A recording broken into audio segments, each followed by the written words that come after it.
ఈ మధ్య మాజీ ఐఏఎస్ విజయ్ కుమార్ గారు కాస్త జగన్మోహన్ రెడ్డి గారి మీద ప్రేమ ఎక్కువగా బయటపడిపోతుందండి.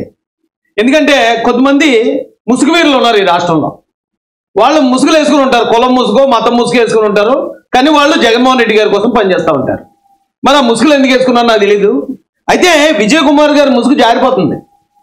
జారిపోయి ఆయన వెనకున్న జగన్మోహన్ రెడ్డి గారి రూపం కనబడిపోతుంది. కాబట్టి ఈవేళ ఆయనకి కొన్ని వివరాలు తెలియజేద్దాం అనుకుంటున్నాను. అలాగే కొన్ని టాపిక్స్ ఉన్నాయి, అవి కూడా మాట్లాడదామండి.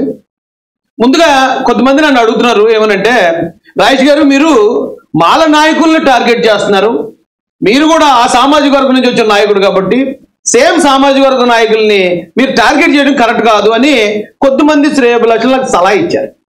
అయితే వాళ్ళకి నేను ఒకటే చెప్పాలనుకున్నానండి. ఇప్పుడు ఇది రాజకీయం జరుగుతుంది. కొందరు జగన్ గారి పార్టీలో ఉంటారు, నేను తెలుగుదేశం పార్టీలో ఉన్నాను. జగన్ గారి పార్టీ నుంచి తెలుగుదేశం పార్టీ మీద బురద జల్లాలను, తెలుగుదేశం పార్టీ మీద విమర్శలు చేయాలని ఎవరైనా అనుకుంటే పార్టీ కార్యకర్తల మధ్య జరిగే ఇదిగా నేను స్పందించడం అది న్యాయం కదా. అలా కాకుండా అవతల నా కులస్తుడు కాబట్టి ఆడ ఆ పార్టీలో ఉండి మా పార్టీని లేకపోతే మా పార్టీలో నాయకుల్ని ఎంత తిట్టేసినా సరే మనం కులం దొరకతో మనం సైలెంట్గా ఉండాలంటే అది మ్యాచ్ ఫిక్సింగ్ అవుతుంది కదా. అలాంటి మ్యాచ్ ఫిక్సింగ్ చేయడం న్యాయం కాదు కదా. మనం పార్టీలో ఉన్నప్పుడు ఆ పార్టీలో మనం పనిచేస్తున్నప్పుడు ఆ పార్టీ తరఫున మనం మాట్లాడాల్సిన బాధ్యత మన మీద ఉంటుంది కదా. అయితే ఇక్కడ ఇంకో తేడా ఉంది. ఒక హర్ష్ కుమార్ గారు, ఒక జాడా బ్రీడ్ కుక్క, ఒక విజయ్ కుమార్ గారు, వీళ్ళ ముగ్గురు ముసుగులు వేసుకుని జగన్ గారికి అనుకూలంగా పనిచేస్తున్నారు. జగన్ గారికి అనుకూలంగా మాట్లాడటమే కాదు, కూటమి మీద లేనిపోయిన ఆరోపణలు, నిందలు, లేకపోతే లేనిపోయిన అబాండాలు వేయాలని ప్రయత్నిస్తున్నారు. వీళ్ళకి వైఎస్ఆర్సీపీ పార్టీలో కనీసం కార్యకర్తగా కూడా మెంబర్షిప్ లేదు. కానీ నాకు తెలుగుదేశం పార్టీలో రాష్ట్ర అధికార ప్రతినిధి అనే పదవి ఉంది, అనే గుర్తింపు ఉంది. కాబట్టి నేను పార్టీ తరఫున మాట్లాడాల్సిన వ్యక్తిగా వాళ్ళని ఖండించాల్సిన బాధ్యత నా మీద ఉందండి. దానికి ఈ కులం లింక్ మాత్రం వేయకండి దయచేసి. ఎందుకంటే తప్పు ఎవడు చేసినా తప్పని చెప్పాల్సిన బాధ్యత మన మీద ఉంటుంది. పైగా ఈ ముసుగువీరులు ముగ్గురు ఏం చేస్తున్నారంటే జగన్ గారి మీద ఉన్న ప్రేమతో మొత్తం మాల కమ్యూనిటీని గవర్నమెంట్కి యాంటీ చేసేస్తున్నారు, గవర్నమెంట్కి శత్రువుని చేసేస్తున్నారు. వీళ్ళకేయో ముడుపులో లేకపోతే వీళ్ళకేయో ప్రలోభాలు ఉన్నాయి జగన్ గారితో. వీళ్ళ ప్రలోభాల కోసం వెనకున్న మొత్తం జాతి మొత్తాన్ని వీళ్ళ గవర్నమెంట్కి యాంటీ చేస్తూ ఉంటే మరి ఆ జాతిలో పుట్టినోడుగా నాకు ఎలా ఉంటుంది? నేను అడుగుతాను కదా ఖచ్చితంగా. అయితే అలాంటి వాడికి అలాగే అడుగుతాను. జాడా బ్రీడ్ కుక్క ఉంది అనుకోండి, అది కుక్క కాబట్టి కుక్కను కొట్టాడే కొడతాను. హర్ష్ కుమార్ గారితో మాట్లాడాల్సిన భాషలో ఆయనతో మాట్లాడతాను. ఇప్పుడు విజయ్ కుమార్ గారు వంతు వచ్చింది. ఇప్పుడు ఒకవేళ మీకు రాజకీయం అంటే ఇంట్రెస్ట్ ఉందనుకోండి, విజయ్ కుమార్ గారు రాజకీయం మీద ఆశ ఉంది, లేకపోతే ఏదైనా పదవి సంపాదించాలి, ఎమ్మెల్యే అవ్వాలి, ఎంపీ ఏదో ఆశ ఉండదు, తప్పలేదు. మీరు డైరెక్ట్గా జగన్ గారి పార్టీలో జాయిన్ అయిపోవచ్చు కదా. ఇప్పుడు అక్కడ ఆర్ఎస్ ప్రవీణ్ కుమార్ గారు ఉన్నారు, ఐపీఎస్ ఆఫీసరు. ఆయన ట్రై చేశాడు, బీఎస్పీ ద్వారా దళితులను ఏకం చేద్దామని ప్రయత్నించాడు. అది అవదని ఆయనకు అర్థమైపోయింది. చక్కగా బీఆర్ఎస్ కండు వేసుకున్నాడు. బీఆర్ఎస్లో ఈవేళ ఆ పార్టీ ప్రతినిధిగా మాట్లాడుతున్నాడు ఆయన. అలాగే మీరు హర్ష్ కుమార్ గారు, ఆ జాడా బ్రీడ్ కుక్క, మీరు ముగ్గురు కూడా కండువా వేసుకోండి వైసీపీది. కనీసం మీరు చేసే పనికి గుర్తింపు అనే ఉంటుంది. ఎందుకు ఈ ముసుగు వేషాలు? ఎందుకు ముసుగు వేసుకుని ఆ వైసీపీకి సంబంధం లేనట్టు యాక్టింగ్ పైకి, కానీ లోపల ఆ ముసుగు తీస్తే లోపలంతా వైసీపీ ఉంటుంది. సార్ మాట్లాడాడండి, నారా లోకేష్ గారి కోసం మాట్లాడాడు. ఈ మాటలు విన్నాక ఈ విజయ్ కుమార్ గారు ఎక్కడి నుంచైనా సడన్ గా ఆకాశం నుంచి ఇప్పుడే ఊడిపడ్డా, లేదా నిన్న రాత్రి పుట్టాడా అనిపించింది. అంత ఆశ్చర్యంగా మాట్లాడాడండి ఆయన. రాష్ట్రంలో ఈయనకి మూడే మొహాలు కనపడుతున్నాయటండి. సీఎం గారు కనపడుతున్నారట, లోకేష్ గారు కనపడుతున్నారట, పవన్ కళ్యాణ్ గారు కనపడుతున్నారట. మరి ఈ రాష్ట్రంలో మిగిలిన మంత్రులు ఎవరు సారా కనిపించట్లేదటండి. అసలు సీనియర్ లీడర్లో అచ్చెన్నాయుడు గారు లాంటి వాళ్ళు, సీనియర్ లీడర్ల మంత్రులుగా చాలా మంది ఉన్నారు ఇక్కడ. నాదెండ్ల మనోహర్ గారు, అదే జనసేన పార్టీ నుంచి కందుల దుర్గేష్ గారు, టీడీపీ నుంచి అయితే మీకు చెప్పక్కర్లేదు ఎలాంటి నాయకులు మంత్రులుగా ఉన్నారో ఇక్కడ. కానీ వాళ్ళు ఎవరు కనపడతలేదట సార్కి. కేవలం మూడే మొహాలు కనపడుతున్నాయట. చంద్రబాబు నాయుడు గారు ప్రతి కులాన్ని సాటిస్ఫై చేస్తూ ప్రతి కులం నుంచి, కాపుల నుంచి మంత్రులు ఉన్నారు, బీసీల్లో సెట్టిపల్లి నుంచి, యాదవుల నుంచి, ప్రతి పెద్ద కులం నుంచి కూడా మంత్రులు ఉన్నారు, మాల నుంచి మంత్రి ఉన్నాడు, మాదిగ నుంచి మంత్రి ఉన్నాడు. ఇలా అన్ని కులాలని ఆయన సమన్వయపరుస్తూ ప్రతి కులానికి కూడా ఒక మంత్రిత్వ శాఖ ఇచ్చాడు ఆయన. అలాంటి పెద్ద ఆయన్ని పట్టుకుని ముగ్గురే కనపడుతున్నారు, ఇక్కడ ఏదో అన్యాయం జరిగిపోతుంది అని మాట్లాడే ఈయన ముసుగుప్పుడు నేను పీకెత్తాను, ఆ ముసుగు కథలు ఏముందో మీరు చూద్దరు. కానీ ఇప్పుడు మీరు ఐఏఎస్ ఆఫీసర్, మీరు వైఎస్ఆర్సీపీ కండువ కప్పుకున్నట్టు అటువంటి మాటలు మాట్లాడేయకూడదు. ఆయన విద్యాశాఖ మంత్రి మాత్రమే కాదు లోకేష్ గారు, ఐటీ శాఖ మంత్రి కూడా. ఆయన ఐటీ శాఖ మంత్రి కాబట్టి ఐటీకి సంబంధించిన ఆ పరిశ్రమలు ఏమొచ్చినా కానీ ఎంఓయూలో ఆయన చేస్తాడు. మీకు తెలిసి కూడా మీరు తప్పుదారి పట్టించేద్దాం జనాన్ని. ఒక ఐఏఎస్ ఆఫీసర్ని, అది కూడా నేను న్యూట్రల్ మ్యాన్ని, వైసీపీకి నాకు సంబంధం లేదు, నేను ఈ సమాజం కోసం వచ్చిన వాడిని అని మీరు ఇచ్చే బిల్డప్ కాస్త ఎక్కువైంది సార్, కాస్త. కాబట్టి కొంచెం తగ్గించేయండి. ఎందుకంటే తెలిసిపోతున్నారు మీ వెనకాతలో ఉన్న ఆ నీలి రంగు తెలిసిపోతుంది బయటికి. నీలి రంగు అంటే అంబేద్కర్ నీలి కాదు, వైసీపీ నీలం. వైసీపీ నీలం బయటపడిపోతుందండి. మీరేమో ఎంతో కష్టపడి మేనేజ్ చేసుకొస్తున్నారు. మీరు కానీ హర్ష్ కుమార్ గారు కానీ ఆ జాడబ్రెడ్డి గారు కానీ మేనేజ్ చేసుకొస్తున్నారు వైసీపీకి ఏం సంబంధం లేనట్టు. కేవలం దళితులను ఉద్ధరించడానికే మీరు చిన్నప్పటి నుంచి దళితుల కోసం పుట్టి ఉద్యమాలు చేసినట్టు ఏదో బిల్డప్ ఇస్తున్నారు కదా, ఇవ్వండి, బాగుంది. ఎంతో కొంతమంది నమ్ముతారు, అమాయకులు నమ్ముతారు. కానీ మీరు ఎలాంటి మాటలు మాట్లాడితే ఆ ముసుగు ఊడిపోతుంది. ముసుగు ఊడిపోతే మన బండారం బట్టబయలు అయిపోద్దండి. వేరే మినిస్టర్ గారికి అవమానం జరిగిందని సార్ వచ్చి మాట్లాడుతున్నారు. ఏ మినిస్టర్ గారు అన్నా చెప్పారు అలాగే? ఇదిగోండి నా పరిధిలోకి పలానా లోకేష్ గారు లేదా పలానా పవన్ కళ్యాణ్ గారు వచ్చేసారు, నాకు ఇబ్బందిగా ఉంటుందని ఎవరైనా మీతో చెప్పారా? వాళ్ళకి లేని బాధ మీకేంటండి? వాళ్ళకి తెలిసి ఏం జరుగుతుందో, వాళ్ళకి ఎంత గుర్తింపిస్తుందో పార్టీ, కొత్తగా వచ్చిన వాళ్ళు కూడా మంత్రి పదవులు ఇచ్చి ఎంత గౌరవించిందో వాళ్ళకి తెలుసు. మీకెందుకు మధ్యలో బాధ? పుల్లారావు గారు అలా తయారయ్యారు ఎందుకు? ఈ పొలాలు పెట్టే పని ఎందుకండి మీకు? ఆయన మాటలను మీరు గమనిస్తే లోకేష్ గారు ఆయన మంత్రిగా బాధ్యతలు చేపట్టిన తర్వాత ఇండస్ట్రీస్ అంటే ఎక్కువ పరిశ్రమలకి ఎంఓయూలు చేస్తున్నారు, అంటే ఎక్కువ పరిశ్రమలు తీసుకొస్తున్నారని ఆయన ఒప్పుకున్నాడు. కానీ ఆయన పెట్టకూడదు సందుకు, వేరే వాళ్ళు పెడితే ఈయనకి హ్యాపీ, ఈయన పెట్టకూడదు. అంటే రాష్ట్రానికి ఎన్నో ఎంఓయూలు వస్తాయి, ఎన్నో ఇండస్ట్రీలు వస్తాయని ఒప్పుకున్నాడు. అవి కూడా పెద్ద ఇంపార్టెంట్ కాదంట. ఆ సంతకం మీరు ఎందుకు పెడుతున్నారు? ఆ సంతకం పలానోడు పెడితే నాకు ఇష్టం, పలానోడు పెట్టకపోతే నాకు ఆ ఇండస్ట్రీలే వద్దు. ఏం ప్రచారం చేస్తున్నారండి జగన్మోహన్ రెడ్డి గారు?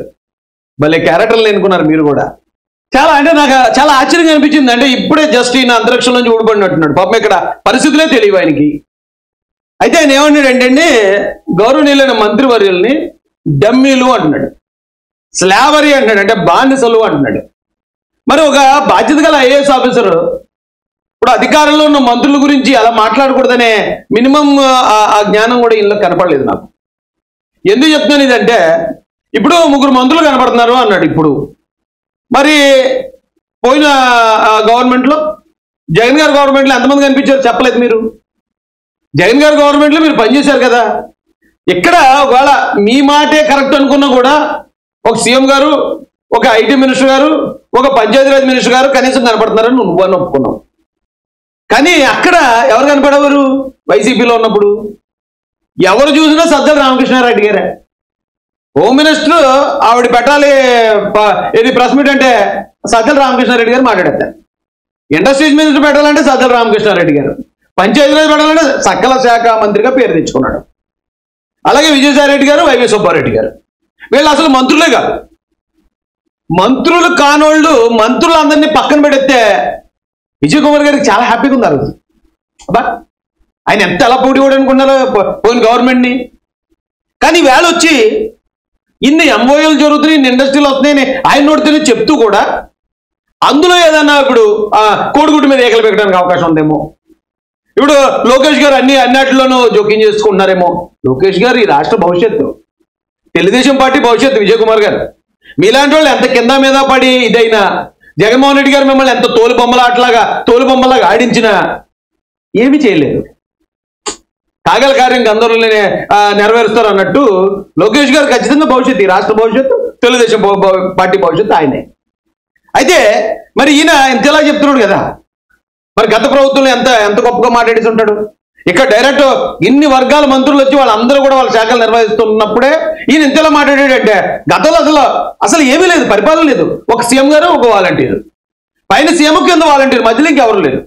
మరి అలాంటప్పుడు ఈయన ఎంత ఘోరంగా ఫైట్ చేసి ఉండాలి వాళ్ళ మీద. ఏం చేయాడు చూద్దారండి.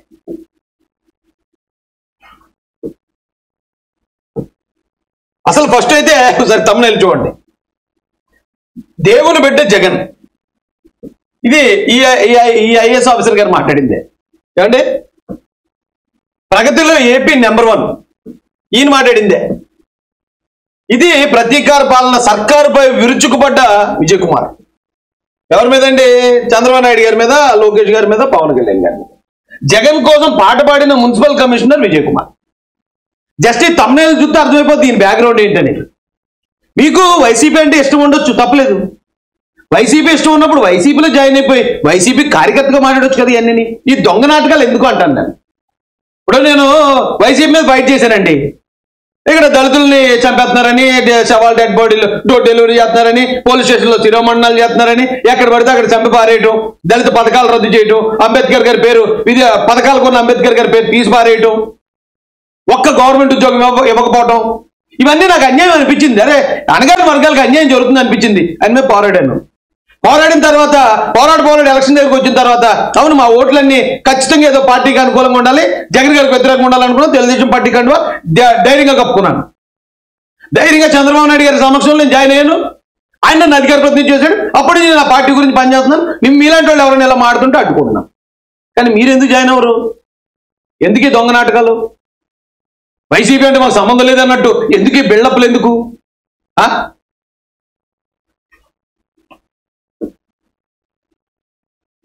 ఆయన జగన్మోహన్ రెడ్డి గారు దేవుని కుమారుడు అండి. ఏంటి, సుచరిత గారు హోమ్ మినిస్టర్ చేశారు, వనిత గారు హోమ్ మినిస్టర్ చేశారు. కనీసం వాళ్ళు ఎప్పుడూ ప్రెస్ మీట్ కూడా పెట్టలేదు.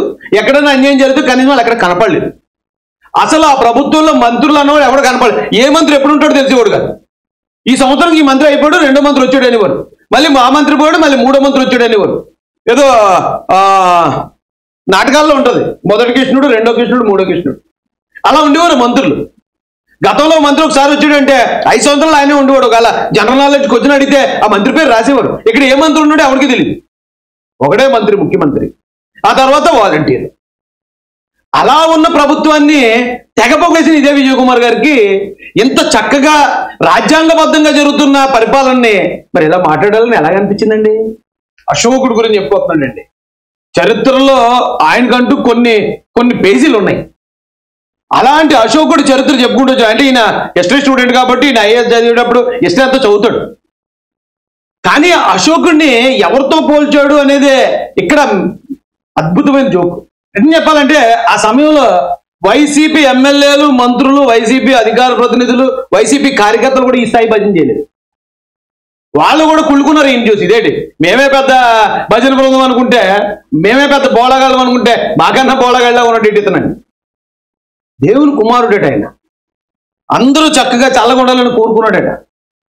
ఆ విషయం మరి కోరుకున్నాడో లేదని సునీతారెడ్డి గారిని అడిగితే చెప్తారు, వైఎస్ సునీతారెడ్డి గారిని, షర్మిలారెడ్డి గారిని అడిగితే చెప్తారు, లేకపోతే విజయమ్మ గారిని అడిగితే చెప్తారు. కానీ ఈయన ఈ స్థాయి భజన చేసే వ్యక్తి మరి ఖచ్చితంగా వైసీపీలో ఉంటాడు అనుకున్నాం. వైసీపీ అధికారంలో ఉన్నప్పుడు ఈయన వాలంటరీ రిటైర్మెంట్ తీసుకుని నేను పాదయాత్ర చేస్తాను అన్నాడు. ఓకే, వైసీపీకి అనుకూలంగా చేసుకుంటున్నాడు. వైసీపీకి అనుకూలంగా తన కులం చూపించో లేకపోతే మరొకటి చూపించో జనాన్ని సమీకరించాలనుకున్నాడని అనుకున్నాం అందరం. కానీ ప్రత్యేకంగా ఒక పార్టీ పెట్టి ఆ పార్టీ నాయకుడిగా వైసీపీకి సపోర్ట్ చేయటం ఇదేం బ్రిడ్జ్ కోర్సు? ఏం బ్రిడ్జ్ కోర్సు అండి ఇది? ఆ జాడ బ్రీడ్ గారు ఒక పార్టీ పెట్టాడు, హర్షణ మొన్నదాకా ఒక పార్టీ పెడతాను అన్నాడు. పార్టీ పెట్టడం జగన్ గారు. ఒకవేళ జగన్ గారు సపోర్ట్ చేసుకోండి, నేను వద్దంటలే, ఎవరి ఇష్టం వాళ్ళది. కానీ ఎందుకు చేస్తున్నారు? అరే ఆ రోజుల్లో ఇప్పుడు ఇవాళ మీరు అంబేద్కర్ గారి గురించి, దళితుల గురించి, క్రిస్టియన్ల గురించి తెగ లెక్చర్లు ఇచ్చేస్తున్నారు వీళ్ళు ముగ్గురు కూడా. మరి వైసీపీ హయాంలో జరిగిన ఒక్క అన్యాయం మీద కూడా ఎందుకు మాట్లాడలేదు వీళ్ళు? ఎందుకు ఈ దొంగ నాటకాలు ఎందుకు? మీరు ఎలాంటి దొంగ నాటకాలు ఆడటం వల్ల మీ వెనకాతలు ఇప్పుడు మీరు కుల నాయకులుగా మీరు ఆ కులం నుంచి వచ్చిన నాయకులు, ఆఫీసర్లు అని చెప్పి మీరు ఇచ్చే బిల్డప్కి ఆ కులానికి అవమానం అవుతుంది కదా. ఆ కులాన్ని పార్టీలు కూడా నమ్మే పరిస్థితి లేకుండా పోతుంది కదా. అరే రే ఈ కులంలో ఉన్న కొంతమంది నాయకులు ఉన్నారు, వాళ్ళు 2-4గా యాక్ట్ చేస్తూ ఉంటారు, అటు ఇటు ఉన్నట్టు యాక్ట్ చేస్తూ ఉంటారు, లేకపోతే న్యూట్రల్గా ఉన్నట్టు యాక్ట్ చేస్తూ ఉంటారు. కాబట్టి ఈ కులాన్ని నమ్మొద్దని చెప్పి ఆ కులంలో ఎంతో మంది నిజాయితీ పరులు ఉన్నారు. ఇప్పుడు తెలుగుదేశం పార్టీలోనే ఎంతో గొప్ప నాయకులు ఉన్నారు ఆ కులం నుంచి.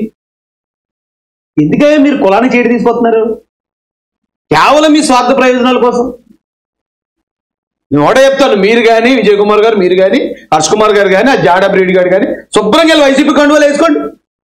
వైసీపీ కండువాలు వేసుకుని వైసీపీ నుంచి మాట్లాడండి. మళ్ళీ సిగ్గు వైసీపీ కొండ వేసుకుంటారే మన అప్పుడు డెడ్ బాడీ డోర్ డెలివరీ గురించో, లేకపోతే శిరోమండం గురించో, లేకపోతే మా డాక్టర్ సుధాకర్ గారిని చంపిన దాని గురించో మళ్ళీ జనం అందరూ దళితులు అడుగుతారు మమ్మల్ని, సిగ్గేస్తుంది మాకు, మా మొహాల మీద ఉమ్ములేస్తారు, మాకు సిగ్గేస్తుంది అని బాధ.